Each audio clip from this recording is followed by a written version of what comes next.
we're 249 years old this year. We have the semi-sesquicentennial 250 next July 4th, 2026. For 249 years, Michael, this experiment has worked. No president has ever done, and I want to say ever, Lincoln's an exception because you have a civil war and you suspend habeas corpus. I don't want to be too much of a lawyer here. And you posse comitatus, you can't send the troops. Lincoln was able to do those things during the Civil War, okay? But come back to now.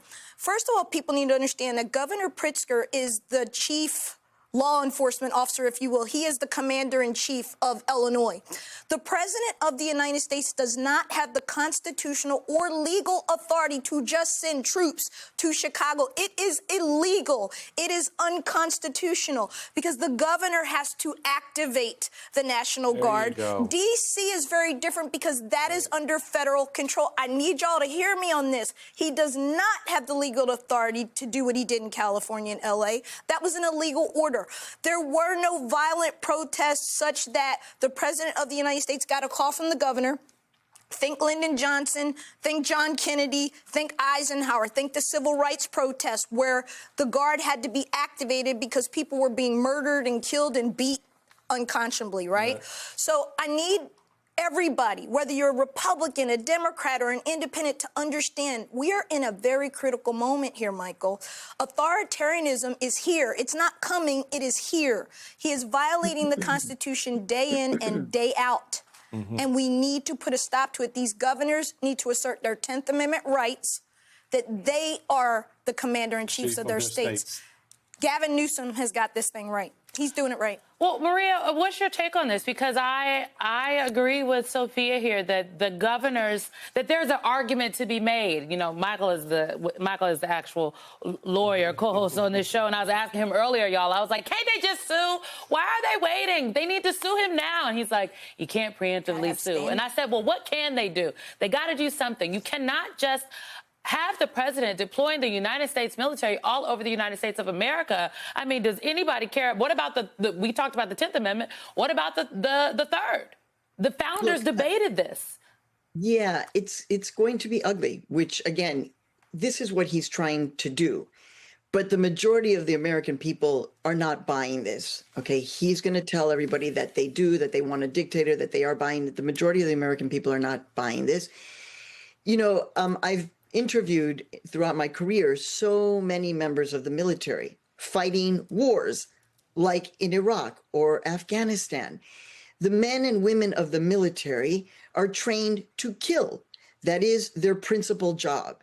And while you have many in the military, or some, we don't know, right, who may believe in what Donald Trump is putting down, you also have many, many, many others who do not, and do not believe that this is what they signed up for. At what point, everything is evolving, right? So there's a possibility of a violent confrontation with a soldier with a gun because they're 18 years old, okay? But on the other hand, what you have is the potential for members of the military to now stand down and say, we are not going to do this. We did not sign up for this. And I think that that is inevitable. I reported on soldiers who were going AWOL, moving to Canada because they didn't want to serve after coming back from Iraq or Afghanistan.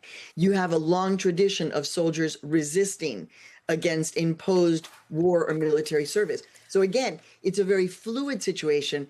The question for the protesters, right? Because there will be protests, and that is an essential part of American democracy, right? It's for them not to be baited. So the whole conversation about nonviolent resistance, laying down your bodies, as it were. But again, it is not going to end well. But this is exactly the struggle that we have to be in. So I, for one, I'm very happy to see that people are taking to the streets because that is an essential part of our democratic experiment.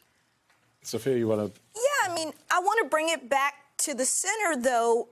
The guardrails are now off, and he doesn't have the power to do what he's doing. We know Congress has decided they're out of this. It is what it is.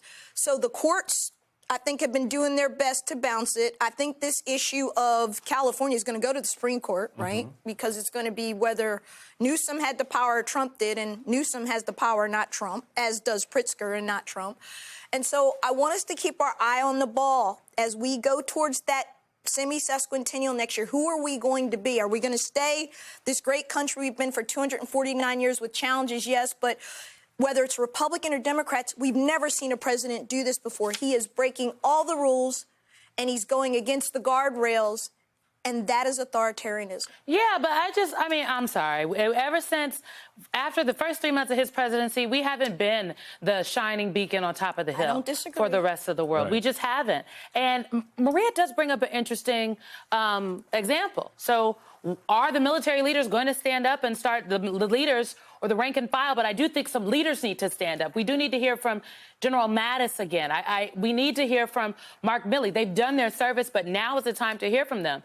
But if they do that, we're forgetting about ICE. They just got billions of dollars to be the largest police force in America. And if the military decides we're not going to carry out his bidding, well, ICE is over here under the direction of Tom Homan and the figurehead that is Kristi Noem with these little HSI vests on, canvassing our communities, snatching up our neighbors and hauling them off to places that we know nothing about.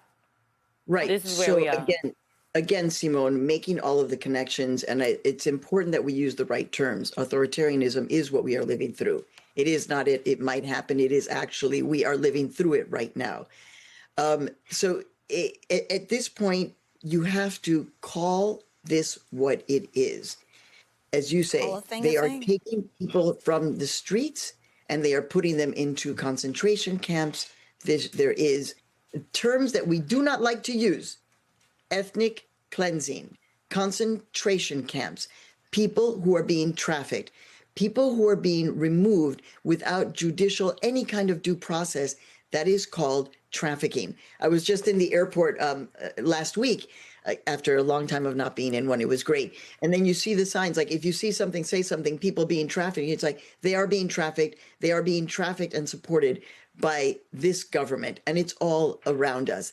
Also, remember one quick thing: the connection to the protests against mass incarceration, the murder of George Floyd, that has everything to do with the intersection that is happening right now. Because a reduction of mass incarceration, where are the private prisons going to make their money? Exactly by going after undocumented immigrants, or immigrants with green cards, or frankly, anyone at this point. And to keep those detentions full, that is how they are making their money. And that's where now it's beyond the questions of legality. It has now become a business imperative to keep the billions going.